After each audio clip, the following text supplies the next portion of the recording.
So there you go. As you can see, I've just gone round the top of the model and sprayed the top side colour. And as a quick note, on reference photos, you'll notice that on quite a few of F-14s that the ground control crew kind of spray patch up jobs seems to be quite heavy in this area, and then I've just put the odd one just down here just to kind of give us that nice subtle but kind of deep kind of going into a nice bit of sort of spray patch maintenance kind of thing going on this aircraft to make it look as though, you know, it's been on tour for quite a bit.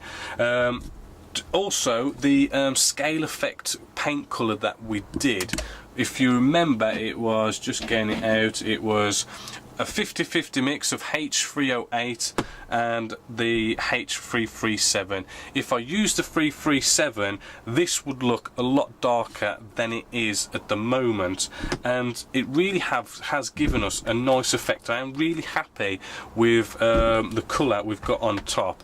Not only that, when you look at reference photos of the F-14, you'll find it hard to actually pick up the actual spray line between one colour and the next, and that is just what we've got going on here. I don't know how well you can see that on camera, but we have got our side colour here, and then we've got our top colour just going down there, and it's just, you know, it's noticeable, but it's not like in your face noticeable between the two colours, and that is the way, you know, the real things seem to look. Because I mean, these colours just on the real aircraft just seem to kind of blend and almost merged into each other, and that's the effect that we've got, and we've managed to get that effect because our H308 is on our side here, pure H308, and because we've mixed it 50-50 with the 337, it's just brought them together nicely, but also separating them as well.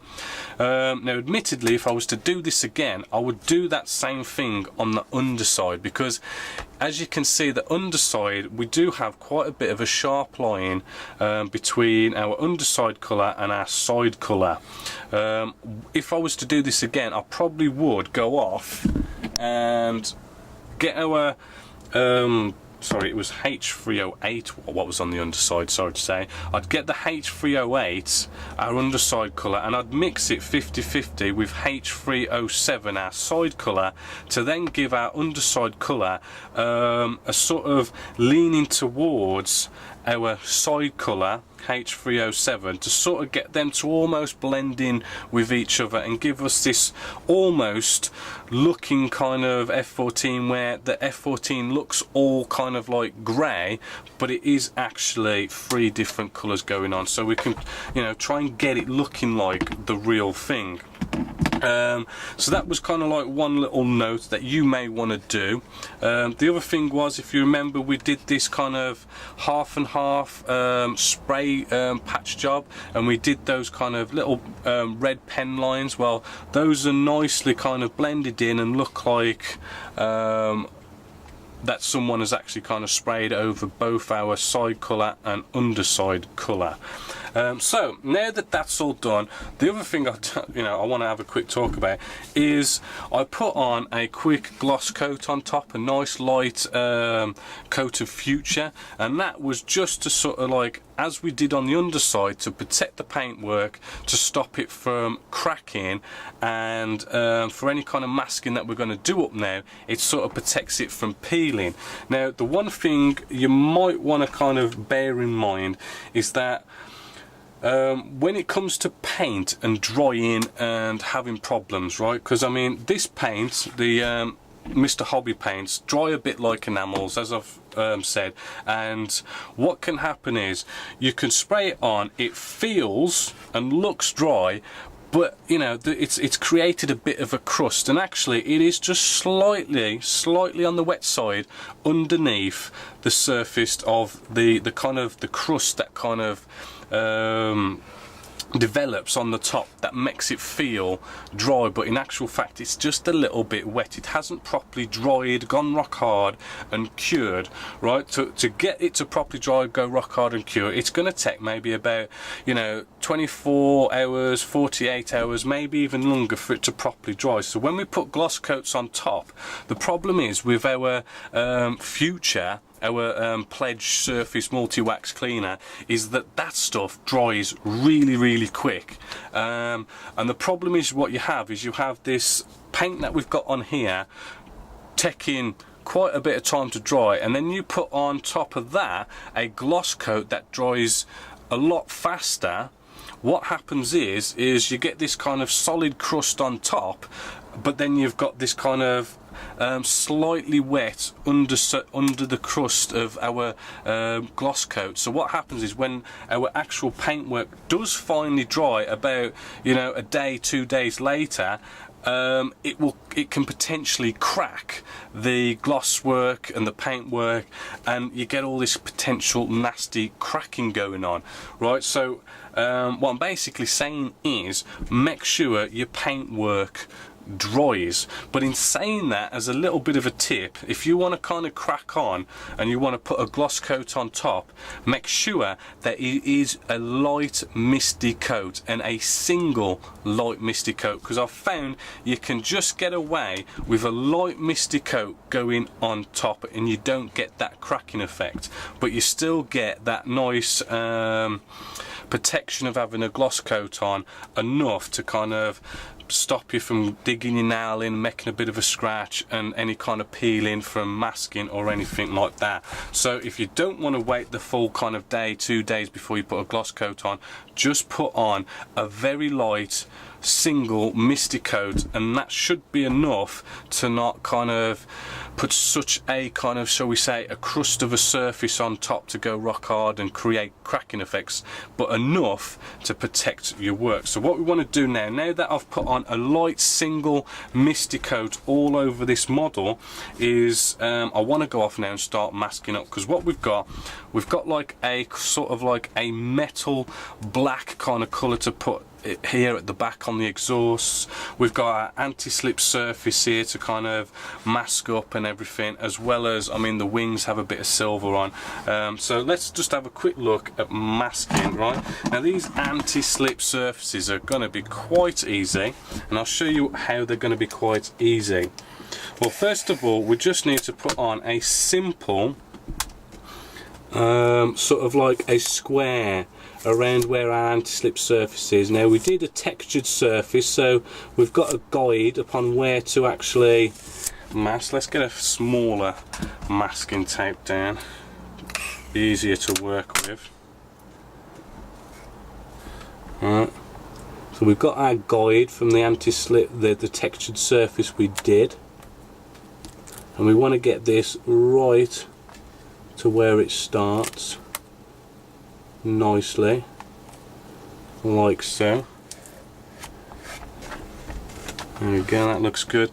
And we just want to go in a nice little kind of rectangular shape.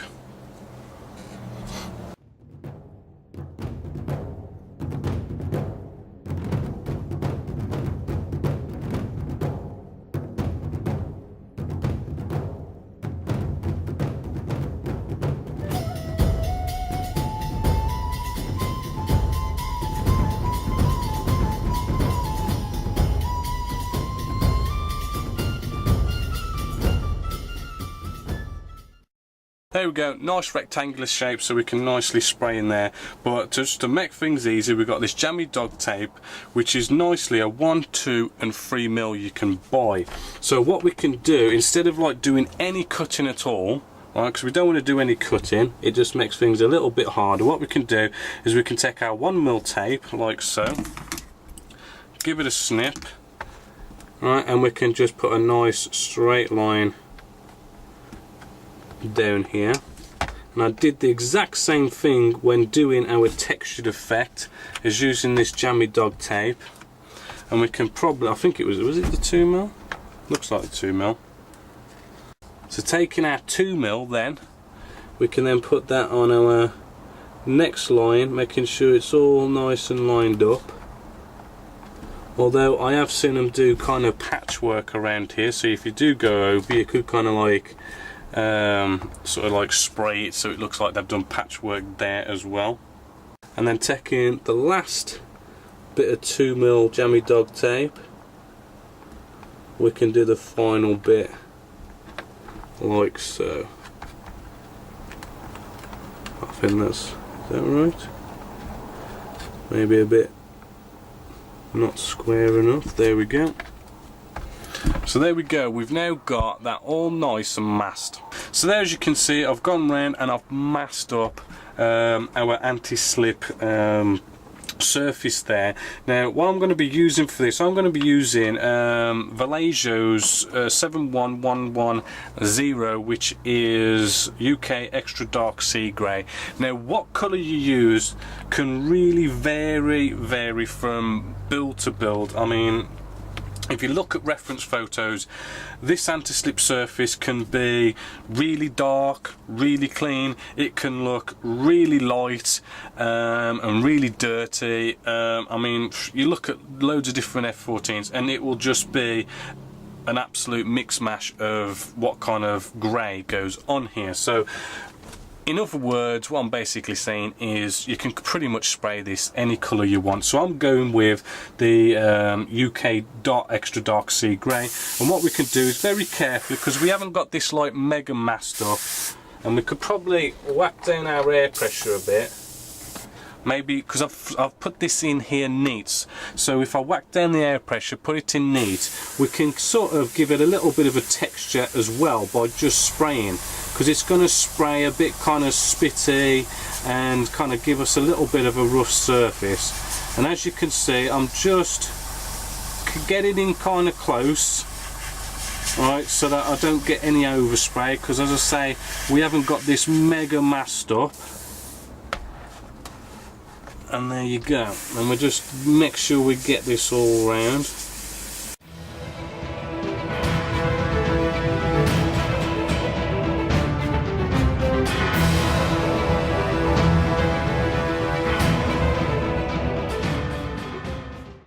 So there you go, we've just sprayed that a nice kind of flat extra dark sea grey, but really this whole model is pretty damn weathered, so we kind of want to give our anti-slip surface here a bit of weathering as well, so it's the same routine. Alright, what we're going to do is we're going to come along with a bit of white, and we're just going to add a bit of this to our mix just in our colour cup here, right, and we're going neat as well, right, there's no kind of thinners going on, and I've just need to get my paintbrush, right, and we just want to mix in this bit of white to give us this sort of a nice sort of lighter colour, hopefully, as you can see there. And we want to sort of, let's get this paintbrush out of the way, do the same thing. We need to blast that through. You're off camera a bit, there we go. Blast that through until we start coming a bit lighter, and we want to sort of do the same thing that we do with any kind of bleaching, make it a little bit mottled, hopefully, as you see, just to kind of give it a little bit more than just looking flat. Because we've got low air pressure, you might have to just quickly blast to the side, and that can kind of like quickly clean your nibble, your needle. And there we go, we've just added that little bit here and there just to kind of liven that up a bit. And actually, while we're at it, I did also spray our they're like little airbags for when our wings open and close, and I've glued those on, as I kind of mentioned way back in the build stage. I've just sprayed this the same colour, our extra dark sea grey, and I've just glued them in place. I'm just going to quickly give these a bit of life as well, bit of a squiggle, nice and lightly, giving a little bit of life. Let's bring you maybe a little bit closer. Now I'm not too worried about overspray, because it will all add to the flavour. Plus I am getting in pretty close. So that's that, and then what we could do is, just like with anything else we've been doing, we add some black. Let's give it a shake first.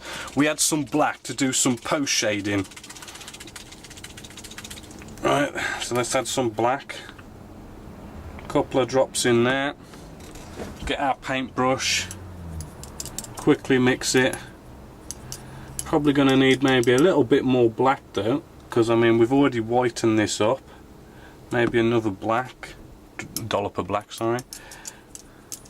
And we just keep going until we get it the way we want it. I think we just need another dollop of that. Okay, it's not looking too bad. And then we can basically do the same thing, but a bit of sort of, should we say, post shading again. Right, so kind of go into the edges, maybe a little bit more air pressure, we're going to need a bit there. And we're just going to give our edges, our panel line areas, a bit of a darkening up. And that's not coming out very well, so let's clean the nib with a kitchen paper towel. There we go, we've got something coming out now.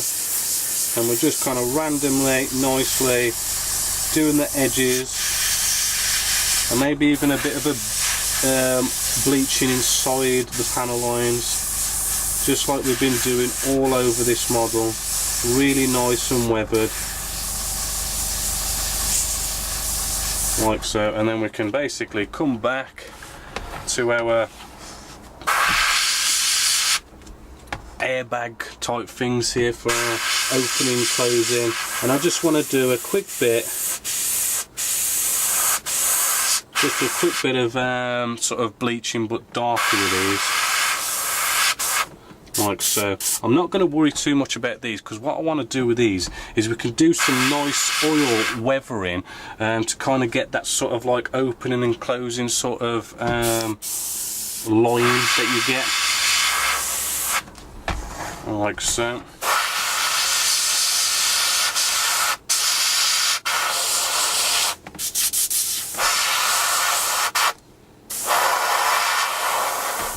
Right then, so now that's done, and you might have noticed as well, bubbling. Right, this is a kind of a little something to talk about, because I was going neat to do it quickly. What this bubbling is our needle end here is obviously starting to get blocked, and what happens is the air will travel in the direction that is the most less resistant. So when our needle end here gets all blocked up, what happens is the air decides to go out through the colour cup. Now it could be the end of the needle, it could be actually this nozzle cap here could just need a bit of tightening or something like that, and then that should spray through fine. But that's that. Now let's give this a quick blow dry, and let's unmask and have a look at the results. Right, now I'm already seeing, I mean, the anti-slip surface does look really nice. So let's lightly unmask.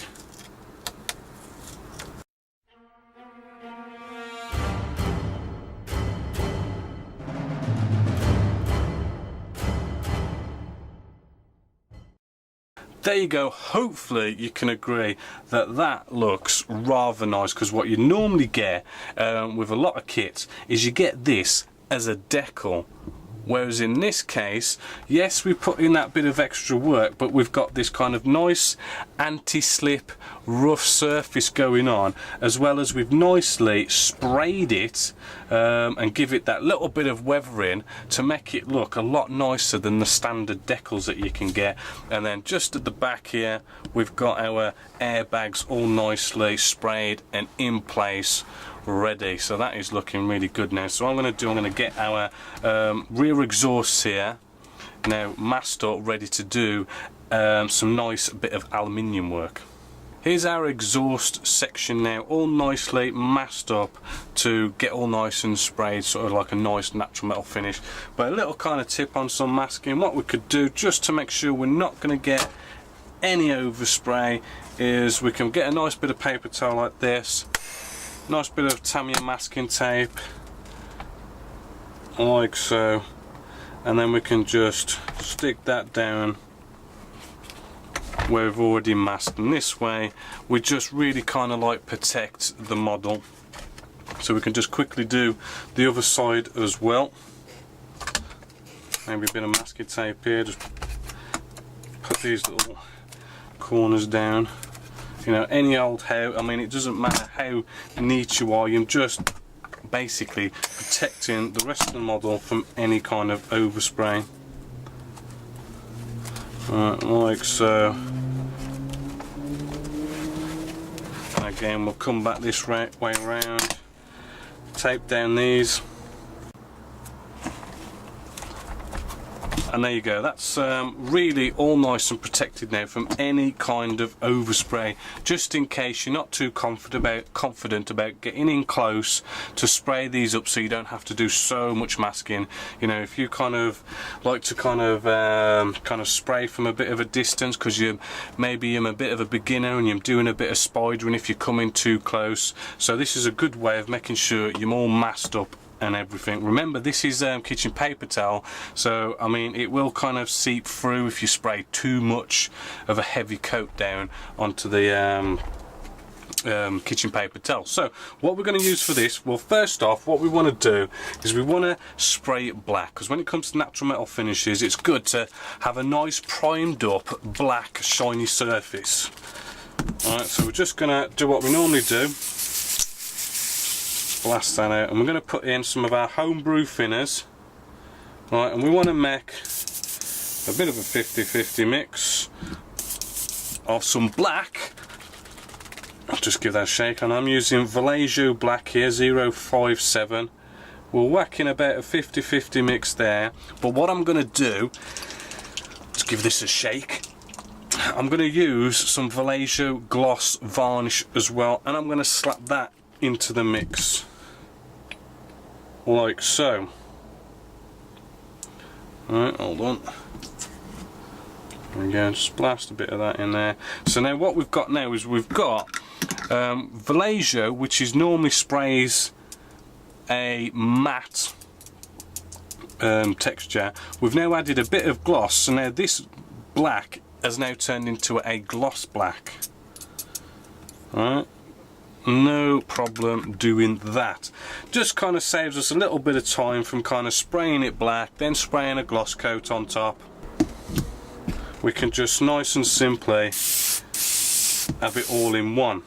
So now we're all nicely masked up, we'll just spray on a nice simple primer of black.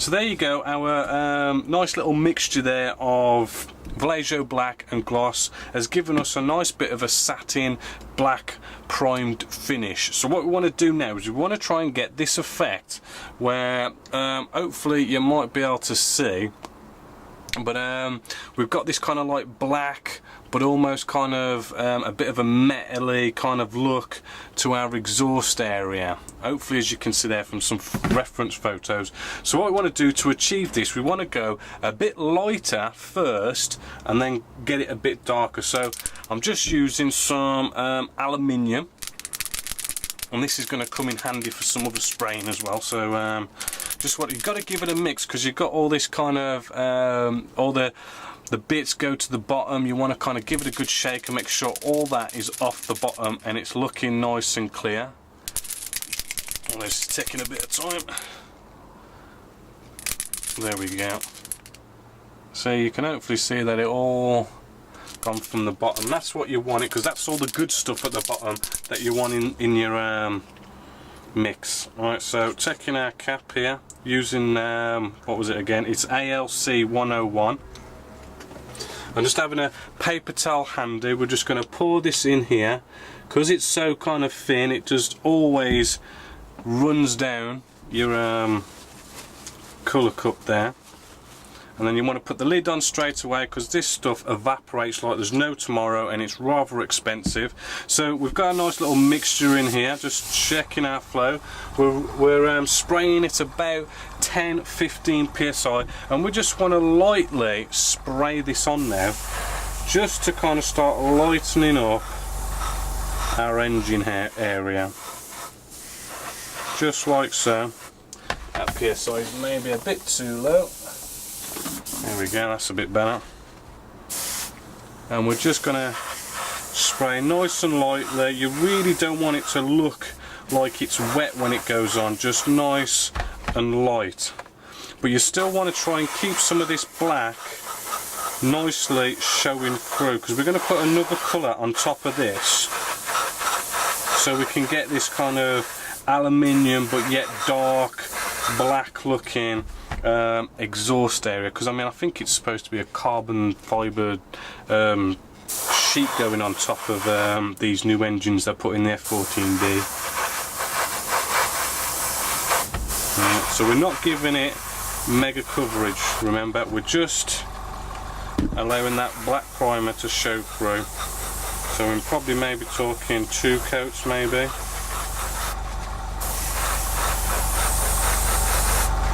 Other thing to remember as well when spraying these lacquer based paints is they are pretty damn toxic, so you do want to put face masks on and all that kind of stuff. But what we also have here is on our wings as well, we want to mask up just on the tip, because just on the tip here of our wings we also have a bit of silver going on, so we can use this aluminium. And I didn't want to prime it up black because I don't want it to look in your face silver. I just want to lightly spray on to the actual original colour, because if I prime this up black then sprayed it all silver and got a really nice natural metal finish going on with our little stripe here going down the wing, it's going to look really silver, really in your face. But if you leave the original colour on, it's going to make it sort of blend in with the rest of the colours going on. This way it's not going to be so in your face, but you're going to know there's a bit of silver going on there, which is kind of what you sort of want, because it is kind of hard to tell if you look at reference photos to see this bit of silver going on. And what we're going to do later as well, we're going to do some final post shading right at the end to like knock this back a bit more to kind of get it blended in and not be so sharp and in your face. So that's just nice, and I'll do the other one now off camera.